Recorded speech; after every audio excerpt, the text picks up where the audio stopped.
Vontimitta ZPTC ఉప ఎన్నికలో TDP విజయం సాధించింది. ఆ పార్టీ అభ్యర్థి ముద్దు కృష్ణారెడ్డి 6,267 ఓట్ల మెజారిటీతో విక్టరీ కొట్టారు.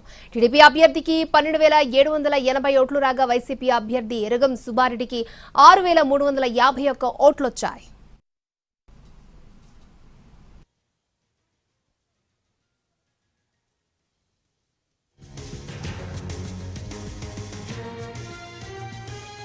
అందరూ ఊహించినట్లుగానే ఒంటిమిట్టలో తెలుగుదేశం పార్టీ అభ్యర్థి ముద్దు కృష్ణారెడ్డి దాదాపు 6,500 ఓట్ల మెజారిటీతో గెలుపొందడం జరిగింది. మొదటి నుంచి మేము చెబుతూనే ఉన్నాం, వైసీపీ అభ్యర్థి ఒక భూ కబ్జాదారుడు, క్రిమినల్ చరిత్ర ఉన్నటువంటి వాడు.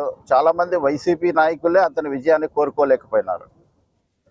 టీడీపీ పార్టీ తరఫున తక్కువ సమయం ఉన్నా మేము దాదాపు ప్రచారం అనేటువంటిది చాలా విస్తృతంగా చేశాం, కష్టపడి చేశాం. మా పార్టీ అధిష్టానం నుంచి కూడా చాలామంది నాయకులు, మంత్రులు, ఎమ్మెల్యేలు, వివిధ నాయకులు అందరూ వచ్చి ప్రజలతో మమేకమై ప్రతి ఇంటికి వెళ్ళి తెలుగుదేశం పార్టీ ఇస్తున్నటువంటి సూపర్ 6 పథకాలు, సంక్షేమ పథకాలు, అభివృద్ధి, మా నాయకుని యొక్క అభిరుచి, మా నాయకుడి P4 పథకం ద్వారా ఏ విధంగా పేదలని మధ్యతరగతి వాళ్ళగా చేయాలనుకుంటున్నారు అనేటువంటి విషయాలు కూలంకుషంగా చర్చించడం జరిగింది. ప్రజల మనసు చూరగొనడం జరిగింది.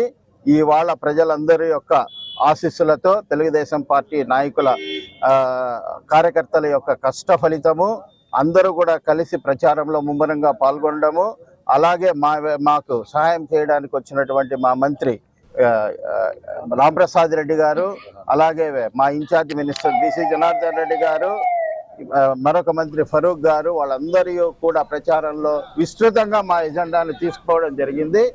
ఈ విధంగా